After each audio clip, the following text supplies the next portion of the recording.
the adventures of Rocky and Bullwinkle and Friends. Starring that jetty Jerry O'Lace, Rocket J. Squirrel, and his pal, Bullwinkle the Moose. Hi, glad to see you again. Likewise. We got some great things on the show today. Like what? Like what? Well, you ought to know, Bullwinkle. You're in some of them. Well, let's get started.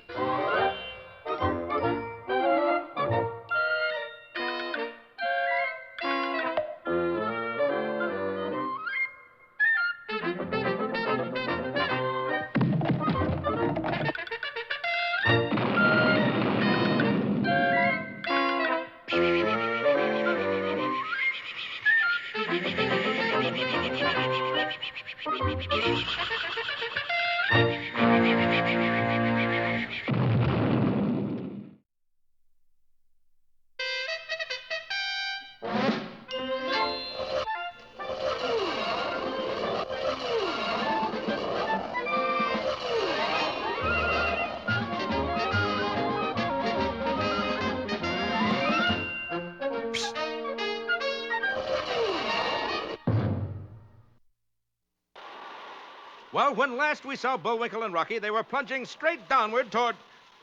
You're not plunging down. We are, too. You're going straight. Ridiculous. But... You're just looking at the picture wrong. Yeah, turn your head sideways.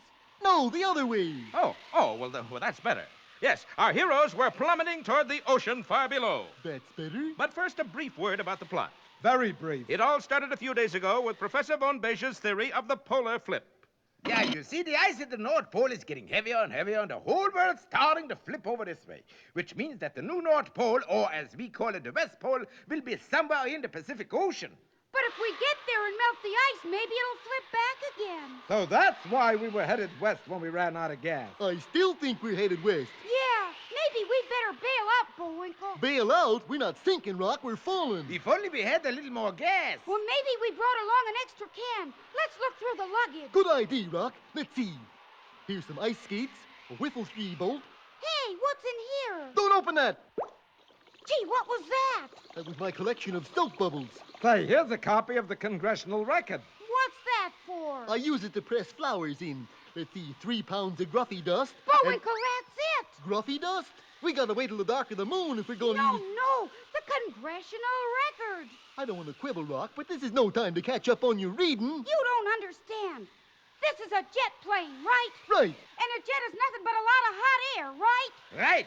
Well, where are you going to find more hot air than there is in the Congressional Record? Mr. Squirrel, this is a scintillating hypothesis. And a pretty bright ID, too. In a twinkling, a connection was made, and Bullwinkle began to read the Congressional Record into the plane's fuel system. Mr. Speaker, the glorious history of the grain and feed industry as reflected in the production figures for the period 1907 to 1912 is... Bullwinkle, it's working. Keep it up. For our American system and our children's children against the encroachment of the forces of international outlawry and the abandonment of our precious heritage of... Hooray! We're saved! She's never flown better. Yes, apparently there was enough hot air in that single volume of the Congressional Record to propel a 4-engine jet clear around the world. Wait till the boys at Cape Carnivorous hear about this. Okay, Captain Peach Fuzz, which way do we go? Forward, Rocky, always forward. No, on the map. Oh, that. Well, let me get it in a better light. We are heading past E.A.W.A. E.A.W.A.? That's an odd name. It's Welsh, Rocky. In Wales, that means the place where the geese run barefoot. Could I see that map, Captain? Certainly, Professor. There it is. E.A.W.A. Captain, you're holding the map against the light and reading it backwards. Oh? That's really Hawaii. In Wales? Ridiculous. Oh, boy. Meanwhile, back at the Moose... Like to place in the record the names of the Shawnee Falls Arbor Day Committee, Lavinia Waggle, Arthur Grinker. Boy, this is dull stuff. Whitney Clapsaddle, Bernard Walkenfuss. Yes, it was dull. So dull that within 3 minutes, everybody within hearing distance of Bullwinkle was sound asleep. Had the plane flew onward to without a... Be with us next time for... Freebird, Darwin J. Hatch, Ella Hughes Beagle, Horace Elbow,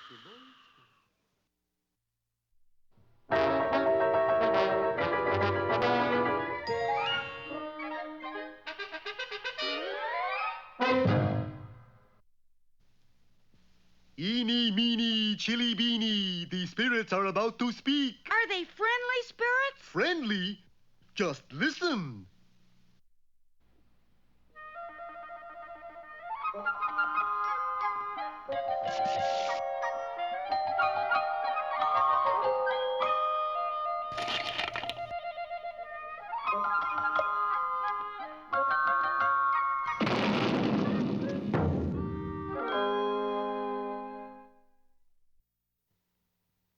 Many years ago in a primeval pond there were many frogs, but there was one frog among them who was different from all the rest. His mother called him Julius. Julius, you sit around all day doing nothing. Why don't you go out and play leap people with the other frogs? Thanks, but no thanks. Oh, what is the matter with you, Julius? You haven't touched your lunch.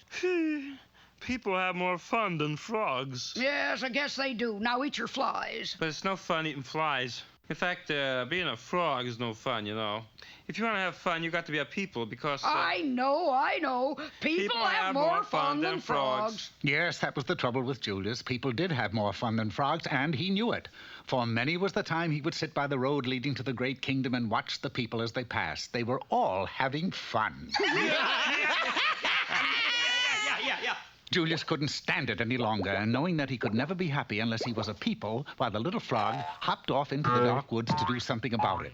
By noon that same day, he arrived at the house of his fairy frog mother. So you want to be a people, do you, Julius? More than anything. Can you do it? Well, of course. All I have to do is tap you with my wand, like this. It worked, for he began to grow, and suddenly... Unfortunately, there are all types of people, and Julius had turned into the type that is fat and bald with a long nose. It's quite possible that Julius would have had fun, but for one thing. The first person he chanced to meet was the local bully. Hey, Fatso, come here. Yes? Hey, let me see if that nose is real. Hey, what do you know it is? Boy, I'd like to have that thing full of nickels. And from that moment on, everywhere Julius went, people laughed at it. Now, this is no fun, even if you are a people. So, Julius returned to the house of his fairy frog mother. Well, land's sake, why didn't you tell me you wanted to be a handsome people? Never mind. The point is, could you do it now? Well, certainly. I simply have to tap you with my wand and...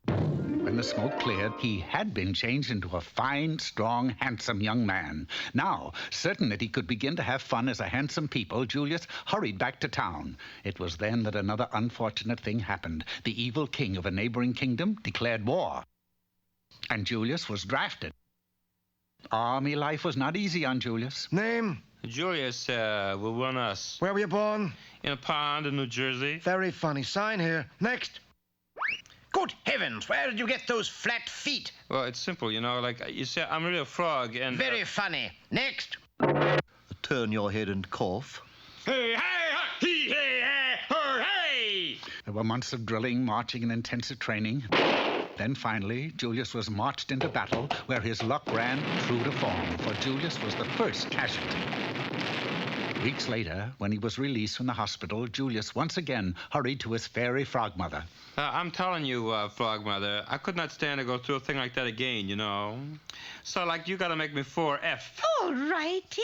All I have to do... I know, tap me with your wand, but not so hard. The tap of that little frog mother's wand was enough to make anybody 4F. So, for the third time, Julius headed for town to have fun as a people. He'd only gone a short distance along the road when he suddenly heard a startling sound. And there, just ahead, he saw a large, vicious dog that had chased someone up a tree. Go away, shoo, scat. Then it's safe to come down now. Jump and I will catch you. Well, I will be. I did not know that dogs treat pigs. I'm not a pig, silly. I'm a princess, and because you saved my life, you get to marry me. Marry you? Yes, isn't it romantic? Here, boy. Here, boy. I'll have Father arrange for the wedding right away. No. Hey, come back! This time it was a desperate Julius that ran to the house of his fairy frog mother. I never want to be a people again. Change me back into a frog, frog mother. Hurry, hit me with your wand. Can't. Broke it over your head when I made you 4F. But there is a way. If you can just hold out until the clock strikes 12, the spell will be broken, and you'll turn back into a frog all by yourself. Peekaboo! Julius ran like a deer for the next 5 hours. Then, when it seemed as though he simply couldn't take another step, the big clock in the tower struck 12.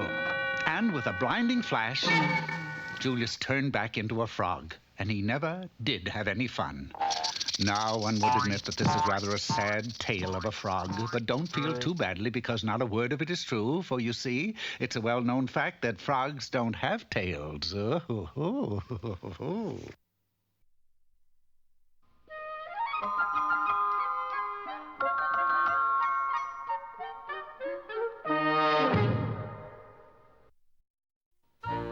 And now for a word to the not-so-wise, here's Mr. Know-It-All. Hello, knowledge seekers.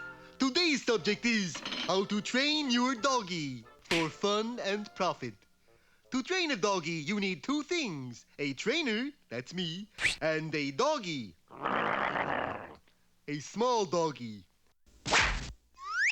That's better.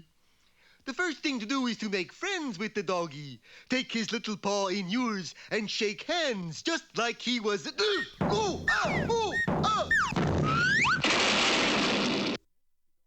Next, the doggy should be trained to come when you call. Come here, boy. Come on. Other boy, come here. Come here. Here, maybe? Here? All right, you doggone dog, stay there. See, it just takes a firm hand and a... where'd it... Ooh! But the most important thing is to let the doggy know just who is the master. Look into his eyes and say, "You will sit up and beg. You will sit up and beg. You will sit up and beg." Gee, are you all right, Bullwinkle? Sure, Rocky. Okay, then. Thank you, Mr. Know-It-All. You're certainly welcome.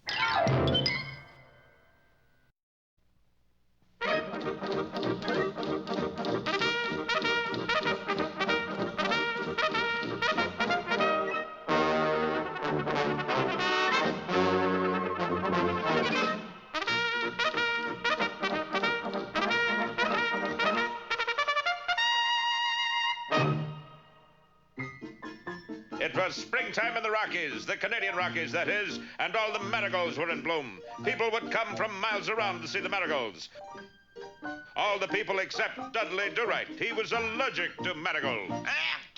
Salute, Gesundheit. It's these marigolds. I can't stand them. Allergic, eh? Well, that's too bad, Dudley, too bad. You see this package, Homer? Quick-growing marigolds. I didn't know you went into the horticulture, Snidely. I don't. What I'm going to do is plant them on my suit. Oh. Did you say plant them on your suit? Yes, Homer, and by morning I'll have a full crop of marigolds. On your suit? That's right, Homer. A marigold Snidely suit. Now hand me the peat moss. I knew I should never have got that subscription to Better Homes and Gardens. What you don't understand is that Dudley Do-Right is allergic to marigolds. With this suit, I will be invincible. And so the next day... How do I look, Homer? You look just like a float in a rose parade. Meanwhile, at the mounting camp... Dudley, will you walk with me? The marigolds are in bloom. I'm sorry, Dell. I have something else to do. Well... How could I tell her that Dudley Do-Right of the Mounties is allergic to marigolds? Good thing you're here, Do-Right. All the other Mounties are out looking at the marigolds. Snidely Whiplash is in town, boasting that he's not afraid of you, Dudley, and that he'll meet you any time you're ready. What's that, Inspector? Why, I'll ride into town at once and break him in. Not ride, Dudley. Walk. Your horse is looking at the marigolds with Nell. So Dudley walked to town to bring Snidely in. Snidely Whiplash, I arrest you in the name of... There, what did I tell you? Dudley Do-Right is scared to death of me. Listen, Dudley, everyone in town is saying you ran away from Snidely Whiplash, that you were scared to death. Well, I won't have it. Gives the Mounties a bad name.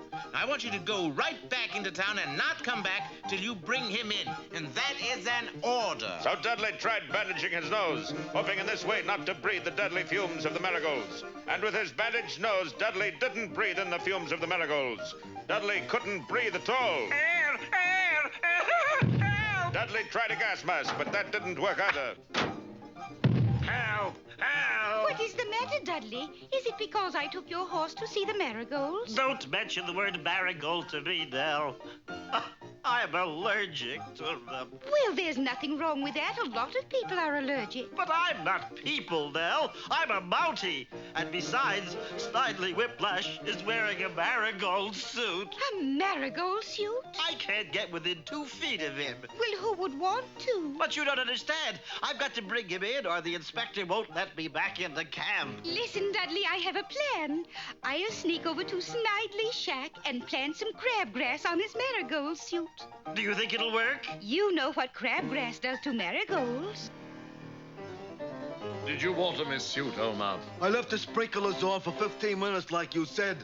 I did it, Dudley. I planted Snidely's suit with crabgrass. The next morning, however, there was no crabgrass growing on Snidely's suit. Go ahead, Dudley. Take him. But now the marigolds are still there. There's no crabgrass at all. Well, that's funny. I planted the crabgrass. I used fertilizer. Oops, I forgot to water it. But don't worry, I'll fix that. Nell, my allergy is gone. Well, now all you have to do is cut through the crabgrass and Snidely is yours. I'm halfway through the crabgrass, and I still haven't found Snidely. Well, keep at it. He's bound to be in there someplace. That was close, Homer. Are you going to plant some more marigolds in your suit, Snidely? No, Homer. Snidely doesn't seem to be there at all, Nell. Dudley, I don't know how to tell you this, but I think that's Snidely. Poor Snidely. Inspector, I brought in Snidely Whiplash. Where? In that bag. Dudley, that's not Snidely Whiplash. That's a bag full of crabgrass. And I'm very allergic to crabgrass. But, Inspector... Oh, come on, Dudley. He'd never believe us anyway.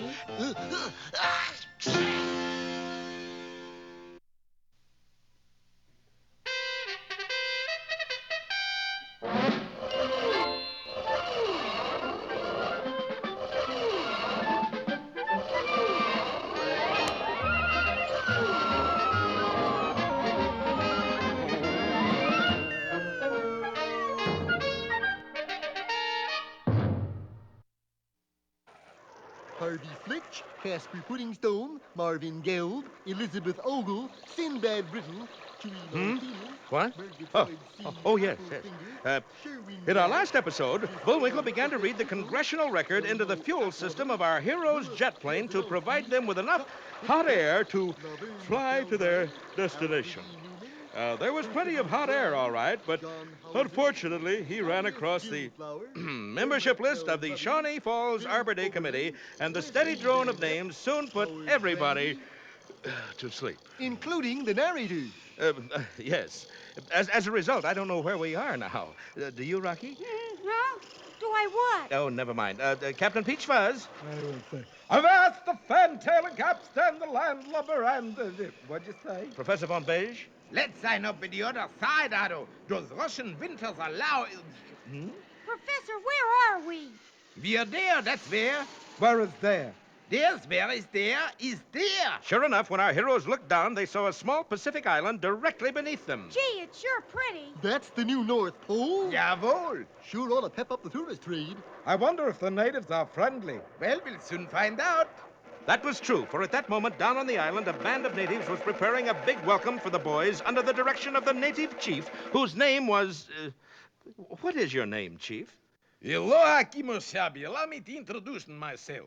Colonel Oglethorpe Peachtree. This is my partner, Magnolia Blossom. Those are odd names to find in the Pacific. You forget, Sonny boy, this is the South Pacific. Oh, but you're really Boris and... You're giving away the plot. Don't be a snitch, darling. Oh, this is terrible. You're in charge of the island? You saw it, kid, and what a welcome we give. Welcome? We've been practicing for weeks. First big fire dance, moose and squirrel get hot food from whole tribe. Then big 2-course dinner cooked in individual casseroles. The dinner? Right. Squirrel stew and fricassee of moose. But that's practically a meal for cannibals. What do you think these boys are, vegetarians? Colonel, darling, it's time to send invitations. Right, Miss Magnolia. And Boris quickly scrawled invitations on a number of huge bombs, and his gang of bloodthirsty cannibals began to load them into a primitive weapon. Ready? Aim. Fire. The bomb hurtled on its way, but it didn't go unobserved. Unidentified flying object off the port bow, or is it the starboard? Unidentified my foot. That's a flying bomb. You mean somebody shooting at us? But that's impossible. In the guidebook, it says the natives are known to be friendly. It does? It says they're known to be harmless. It does? There's another thing we know about them, too. What's that? They don't read guidebooks. Listen, we come in peace. Oh, careful, Captain, or you'll come in pieces. Gee, those things are getting awful close. Take it easy, Bullwinkle. There's only one you gotta worry about. Which one is that? The one that has your name on it. And at that instant, a bomb hurtled through the window and landed in Bullwinkle's arms. Say, Rock, guess what this one says on it? Rocky and Bullwinkle? How'd you guess? And our heroes floated rapidly down toward the spear-brandishing mob beneath them. Be sure to see our next ticklish episode, 6 o'clock low, or Bullwinkle Gets the Point.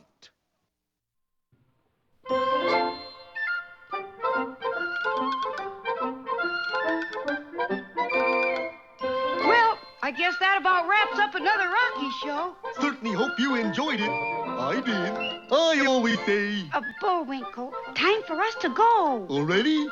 Okay, but first, here are some of the people who made this show impossible.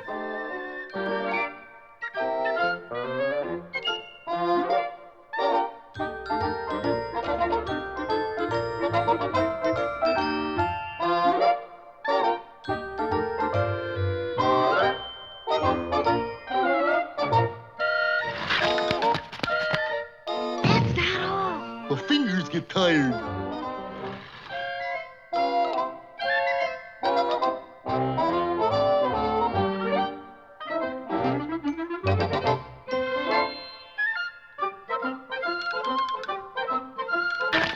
Oop! Got away from me again. Well, see you next time. Ready, Bullwinkle?